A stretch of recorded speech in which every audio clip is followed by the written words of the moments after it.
Assalamualaikum warahmatullahi wabarakatuh.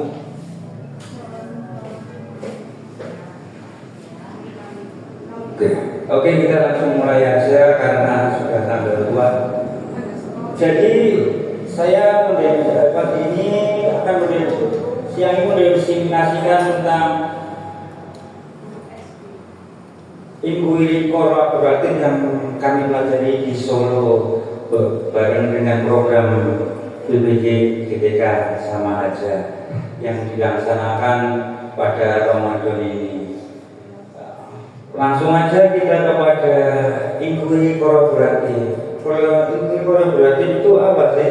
Inquiry kolaboratif adalah pendekatan berbasis tim yang memungkinkan guru bersama dalam mengidentifikasi tantangan di kelas, merancang strategi pembelajaran dan secara berkelanjutan serta menyempurnakan praktiknya. Dalam hal ini akan ada 4 tahap di mana harus mencapai keberhasilan dan selalu diupayakan berhasil. Dalam sekolah berarti tim akan membentuk dan terbentuk untuk semakin menyempurnakan kegiatan pembelajaran tersebut. Dengan prinsip inquiry kolaboratif adalah sebagai katakan ada 4 hal. Semua berbasis kepada data. Seperti pada umumnya ada identifikasi maka akan muncul data. Teridentifikasi siswa cukup mampu dalam berbaris mungkin tidak jadi baik atau bagus atau sangat bagus berikutnya. Dari data tersebut maka akan ditindaklanjuti. Ujung-ujungnya semua akan pada program yang namanya aktif dan kreatif, antusias. Nah, setelah dapat data, kolaborasi yang setara dan bermakna. Jadi, sebagaimana seorang guru adalah fasilitator, maka kolaborasinya baik sama guru atau sesama siswa atau siswa dengan guru itu setara. Dalam pengertian, sekarang pembelajaran kan bisa melalui semua media dianggap adalah untuk tempat belajar. Kadang guru bahkan belum mengerti tentang lainnya, siswa sudah paham kebanyakan internet. Terbuka dan reflektif karena semakin majunya informasi dan memutuskan pemerintah untuk lebih kepada setara adalah karena terbuka. Informasi zaman sekarang tidak ada yang tertutup, mau cari apa aja bisa.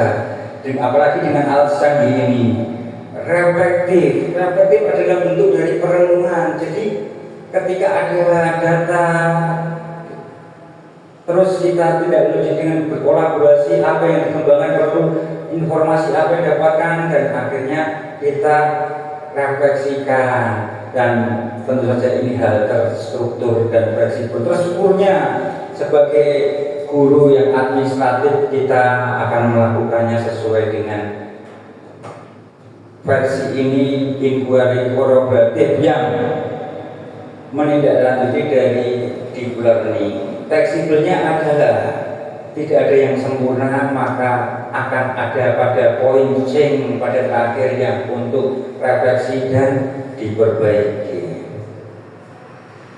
Siklus inquiry kolaboratif Asas dalam inquiry kolaboratif adalah fase awal atau identifikasi seperti yang saya katakan pertama, bahwa identifikasi itu yang pertama untuk menganalisis data pertama. Terdapat siswa yang bagaimana dan bagaimana, seperti tadi baris berbaris atau itu petugas benderanya bagaimana, paduan suaranya bagaimana. Waktu di pelatihan kami menggunakan kelas 4 pelajaran matematika. Jadi kami mengidentifikasi data mengapa kok anak dalam berhitung perkalian 4 kali 6 bagaimana. Akhirnya kami menggunakan metode permainan permen. Terus kita lihat minatnya apakah cocok, makanya cari media yang menyenangkan. Contohnya permen tadi, kebutuhan murid yang digunakan menetapkan sasaran dan perbaikan akhirnya. Itulah asas di mana berfokus pada data.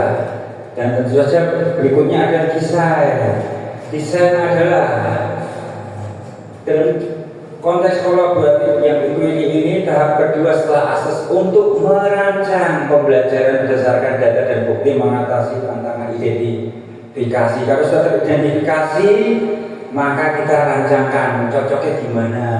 Oh ternyata kok nyanyi Indonesia Raya kok panas terus. Oh ya wes, kita ketemu, kita cari. Oh gimana kalau kita lihat YouTube, terus kita cari stanta berapa kalau mungkin stanta. Dan demikian itulah dalam sesi kedua setelah asas, yaitu merancang bagaimana pembenahannya. Ternyata matematika di kelas kami waktu praktek itu dianggap menghitungnya orang bisa mencukupi dari 14 siswa, kok yang mampu cuma 8, walaupun lumayan tuntas targetnya akhirnya menjadi minimal 10 sampai 12 syukur 14. Itu di dalam ranah desain. Yang ketiga adalah implement dalam penerapan terjemahan. Maka implement dalam inquiry kolaboratif adalah tahapan tindakan nyata menerapkan rancangan solusi atau strategi pembelajaran yang telah disepakati oleh tim guru atau siswa mengatasi tantangan belajar tersebut. Jadi setelah ada identifikasi, ada rancangan untuk mengatasinya, dan kita terapkan sesuai kesepakatan kolaborasi tersebut, entah guru dengan guru dengan siswa, siswa dengan siswa, tentu saja dengan selalu ada gurunya. Dan yang terakhir mempunyai 3 poin adalah measure, reflect, and change. Measure sederhananya harafiahnya itu adalah penggaris yang berfungsinya untuk mengukur tahapan krusial untuk evaluasi efektivitas pembelajaran dengan mengumpulkan data analisis konkret. Setelah diterapkan, jadi setelah data dirancang dengan desain terus diterapkan. Nah itu kita beri ukuran berhasil atau enggak. Embangannya kalau hujan gelas tingginya segini, mesernya daripada seberapa, disitulah fungsinya meser untuk mengukur tentunya dan mengevaluasi apakah efektif, apakah antusias. Demikian pembelajaran selalunya demikian. Tentu saja selain meser ada reflect dalam minggu berarti adalah suatu tahap yang krusial, yaitu di mana pendidik bersama menganalisis setelah datanya sejak awal tadi cari kelemahannya, dirancang, diterapkan, terus mulai diukur tingkat keberhasilannya. Maka refleksi adalah bagaimana kita merenungkan. Jadi sebenarnya bagaimana ya? Kok masih begini? Kalau yang masih begini, kalau sudah berhasil ya alhamdulillah.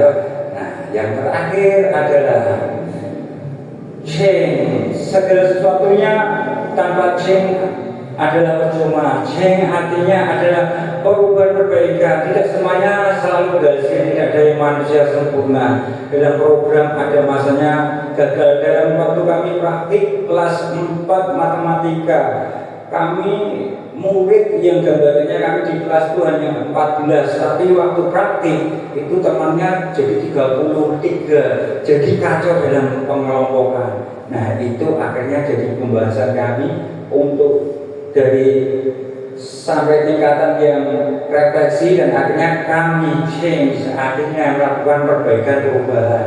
Jadi pada pembelajaran berikutnya, atau periode berikutnya, jika siswanya segitu banyaknya ternyata nggak sesuai, bagaimana mengatasinya lagi. Jadi hakikat belajar adalah berubah, mungkin akan didemikiankan. Nah berikutnya adalah ini kan ngomongan siklus. Jadi ada suatu perputaran urutan bertingkat di mana akhirnya setelah sampai cek akan mulai dari berarti tahun kemarin tuh gagalnya gara-gara ini, makanya masuk kategori identifikasi. Ketika masuk identifikasi lagi masuknya ke asas, dan begitulah seterusnya kehidupan dari pagi menuju pagi lagi, bangun tidur lagi, dan bangun lagi tidur lagi. Berikutnya, siklus inquiry berarti merupakan proses berkelanjutan. Itulah mengapa dikatakan siklus, dan itu lagi. Jadi dari penjelasan tadi, kalau mau dikotakkan diskemakan, adalah asas memiliki proses memahami secara mendalam tersebut adalah hasil asesmen dan evaluasi, observasi dan feedback dari murid. Jadi selama ini pembelajaran kita kok ini baik kok kemarin kok apalagi kalau pada umumnya siswa itu paling malas buat PR. Nah, apakah itu bisa jadi pembelajaran kita untuk melakukan suatu perubahan? Dengan data tersebut kita masuk kategori asas, mengumpulkan data, baru masuk ke desain. Oh, ternyata siswa malas membuat pelajaran, membuat PR itu karena pelajaran sulit, tidak menyenangkan. Kita buat menyenangkan, tapi ternyata tetap siswa ini nggak bisa senang. Nah, itulah proses manusia tidak sempurna. Kembali kepada implementasi, bagaimana proses itu seperti yang saya jelaskan dalam desain ini hanya pengulangan itu tadi, bahwa siklus kolaboratif merupakan proses berkelanjutan menjadi kerangka kerja komunitas belajar di sekolah. Jadi diharapkan gagal ya kita tetap berusaha. Memang sulit dicapai, tapi kalau menyerah itu pasti gagal. Mengidentifikasi solusi, melaksanakan sampai evaluasi perbaikan terus menerus, itulah mengapa dinamakan siklus.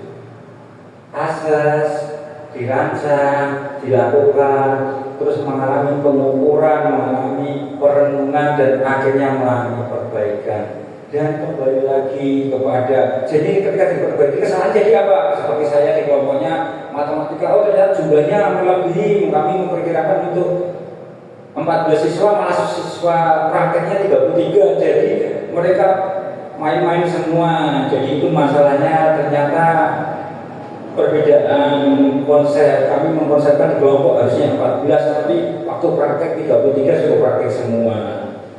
Nah, ini adalah proses belajar mengajar kuliah kolaboratif. Jadi ketika kita ngomong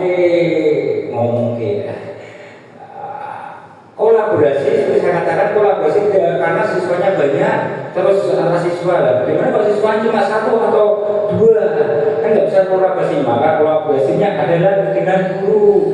Dan bagaimana kalau melakukan cuma 2 atau maka jadi dua representatif. Nah, kita akan melihatnya dari segi change dan berikutnya.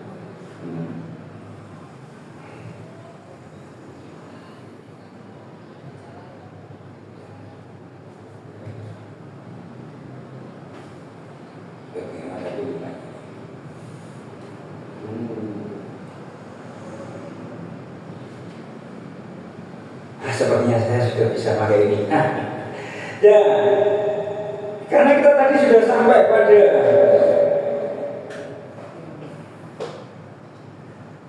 proses pembelajaran, yaitu penerapan inquiry kolaboratif, maka inilah hasilnya yang direlevansikan dengan keadaan siswa, bukan dengan jumlah siswa yang seperti waktu kami praktik. Jadi kami yang tadinya angan-angannya 14 jadi 30, sedangkan sini kenyataannya adalah angan-angannya 2 siswa.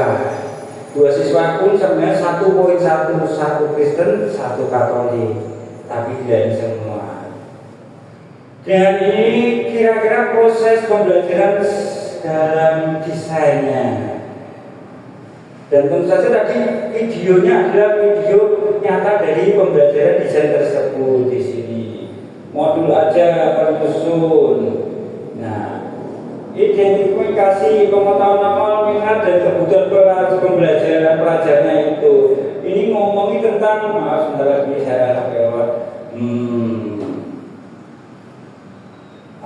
Nah, ini dia. Menghargai keberagaman masyarakat Indonesia. Jadi ini sesuai dengan mapel lain atau grup kelas bahwa sudah pada poinnya kita sampai kepada kebinekaan dan kami mempelajari tentang menghargai kebinekaan tersebut. Ini pertemuan kedua. Pertemuan pertamanya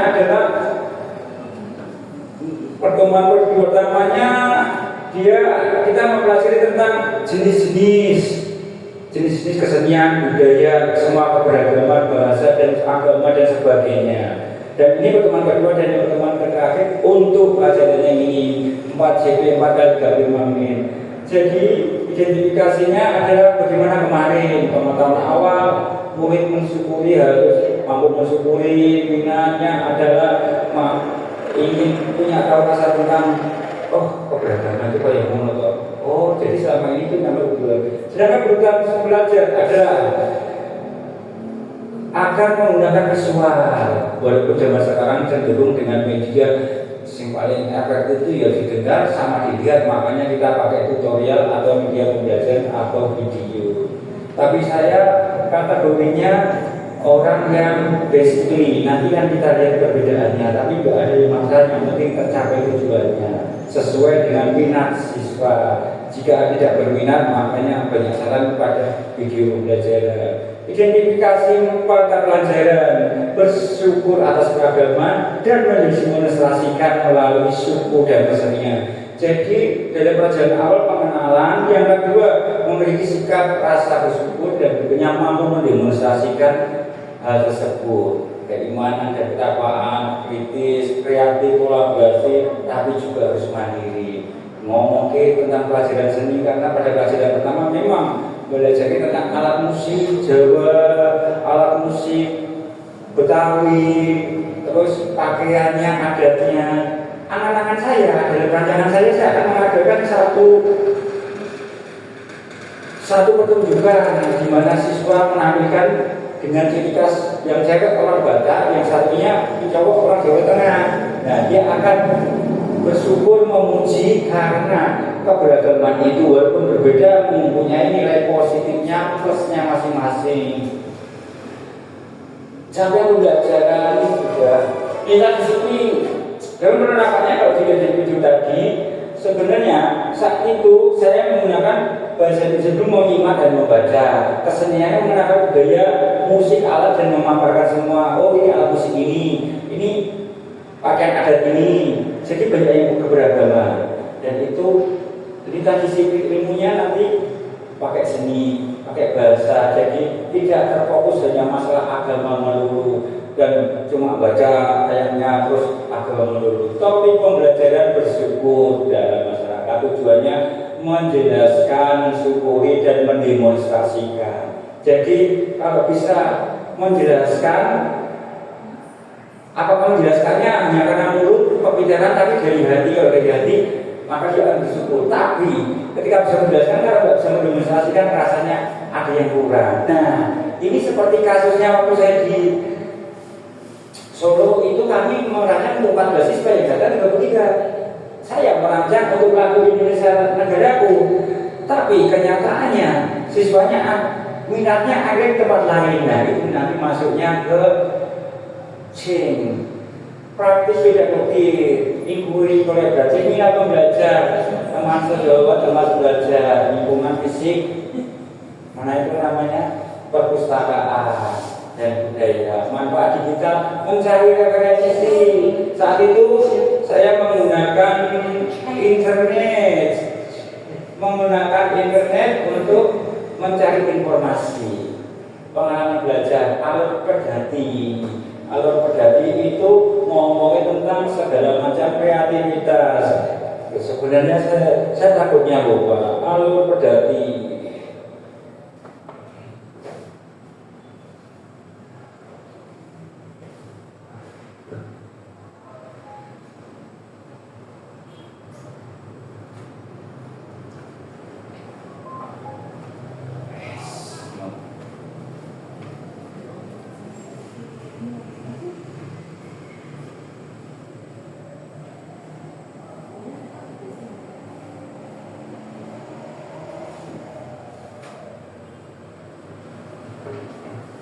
Itu hanya singkatan. Makanya saya pedati, pelajari, dalami, terapkan, evaluasi. Pelajari itu belajar learning, dalami deep learning, terapkan, evaluasi, evaluation.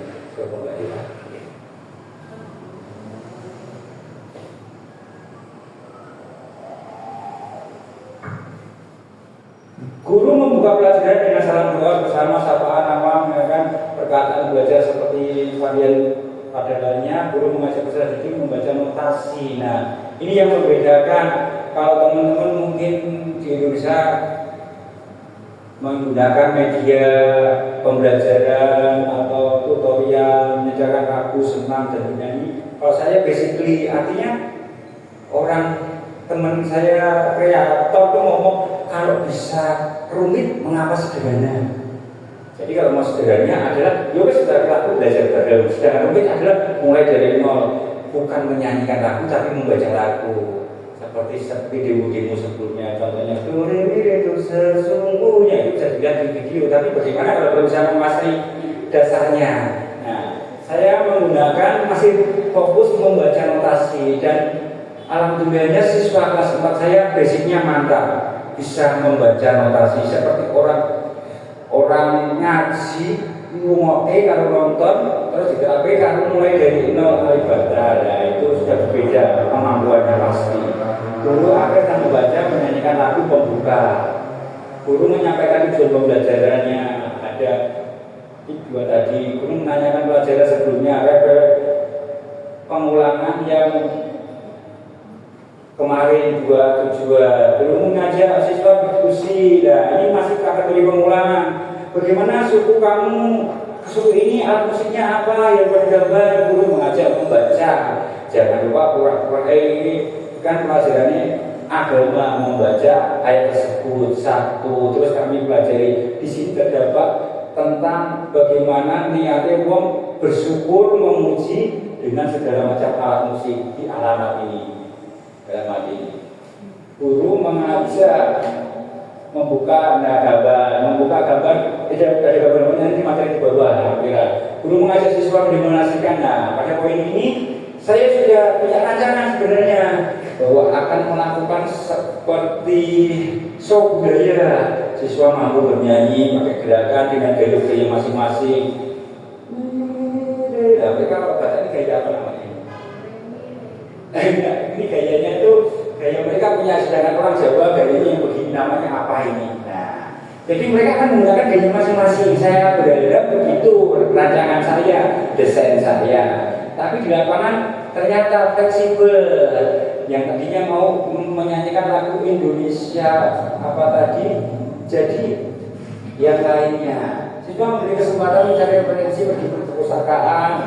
Dan saya itu minta tolong Mas Sapi untuk mencari contohnya si Kevin mencari dalam terjemahan bahasa Jawa dalam beberapa terjemahan. Terus dia belajar membacakannya dengan versi Jawa. Apakah bagaimana? Padahal yang tidak Jawa. Siswa diberi kesempatan bertanya terus mulai menjelaskan membaca notasi dan menyanyi Indonesia Negara. Rencananya Indonesia Negaraku rancangannya, tapi di lapangannya ternyata inilah yang akhirnya dievaluasi dan ini sedikit masa tapi dianggap sah dalam dunia sirkuari kolaboratif. Menjaga siswa mencatat informasi dapat diberikan, memberi pencatat kesimpulan informasi. Guru pendidik mengait pelajaran dengan memberikan beberapa penegasan. Guru dapat menanggapi jawaban. Jadi setiap guru siswa bertanya, guru menjawab, dijelaskan walaupun kadang-kadang nyambung tapi dihubung-hubungkan.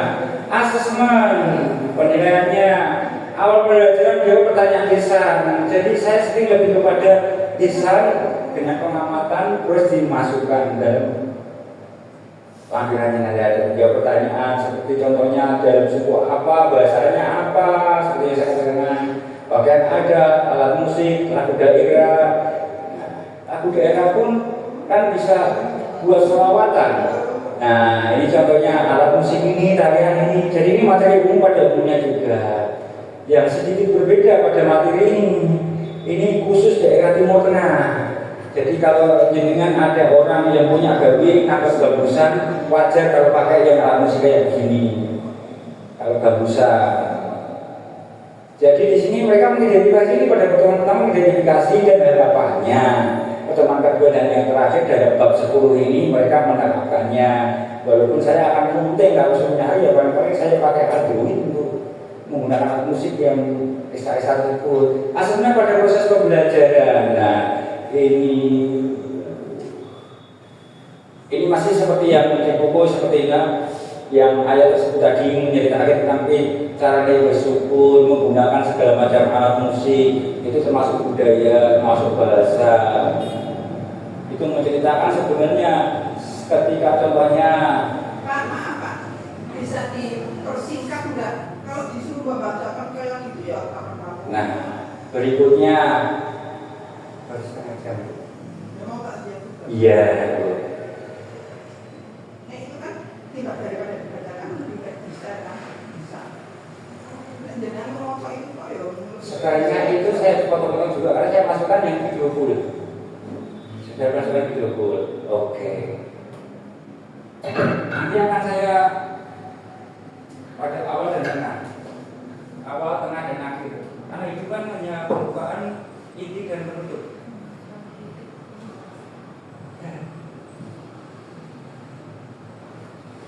Masuk pada pembukaannya apa?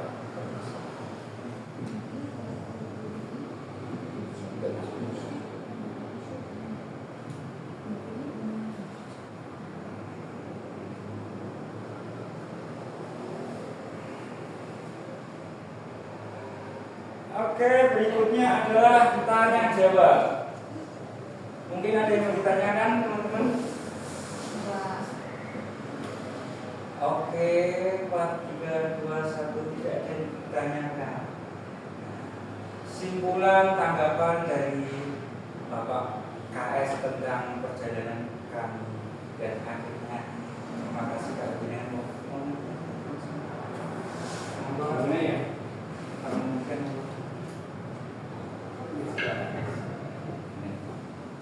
Gini Bapak Cakra, mohon maaf karena ini acaranya padat dan ada sebagian teman kita yang untuk mempersingkat dari presentasi atau diseminasi panjenengan. Kalau mungkin materinya bisa atau RWP-nya bisa di share ke grup sehingga bisa bisa dipelajari oleh teman-teman. Kemudian yang lain dari apa yang sampean peroleh dari kegiatan latihan, harapan saya bisa betul-betul diterapkan di Pak Nyagra, bisa diimplementasikan betul-betul kepada anak didik. Jangan hanya artinya teori gitu. Teori itu mudah, tapi prakteknya yang penting prakteknya monggo untuk bisa diimplementasikan kepada siswa. Yang tadi disampaikan jenengan kalau dari kuota anak 1 kelas 28 mudah dibuat kelompok, kemudian bagaimana kalau 33 ya jelas dibuat juga kelompok.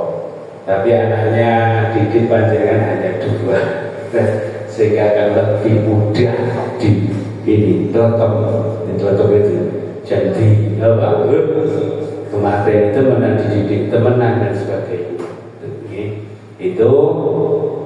Kemudian yang lain monggo dari kegiatan diseminasi dari Ibu Zuli dan panjenengan yang hanya sesingkat ini karena mungkin kegiatannya banyak, waktunya pendek, sehingga dari kegiatan diseminasi Bapak Ibu Zuli dan panjenengan untuk bisa digunakan sebagai laporan.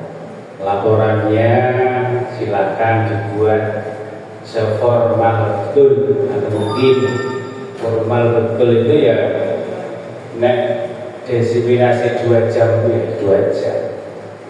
Tapi pelaksanaannya diungkap itu jadi nah, itu demikian itu saja dan mohon maaf karena sudah siang dan mungkin Bapak Ibu belum masih belum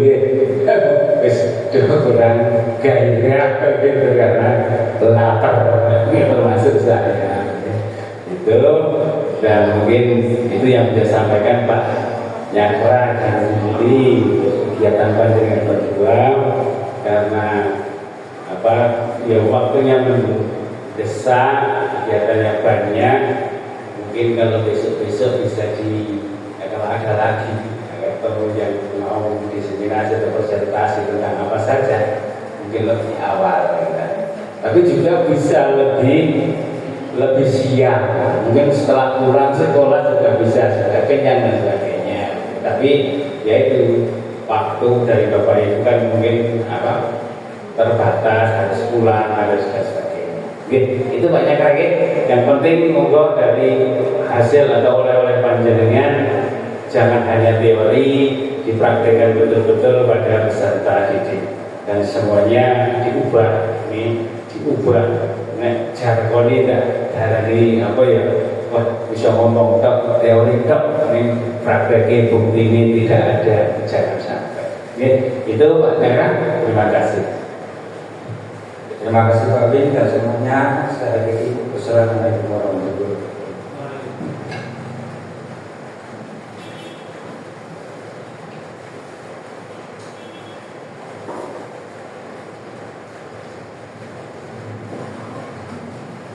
Yang diperlukan untuk laporan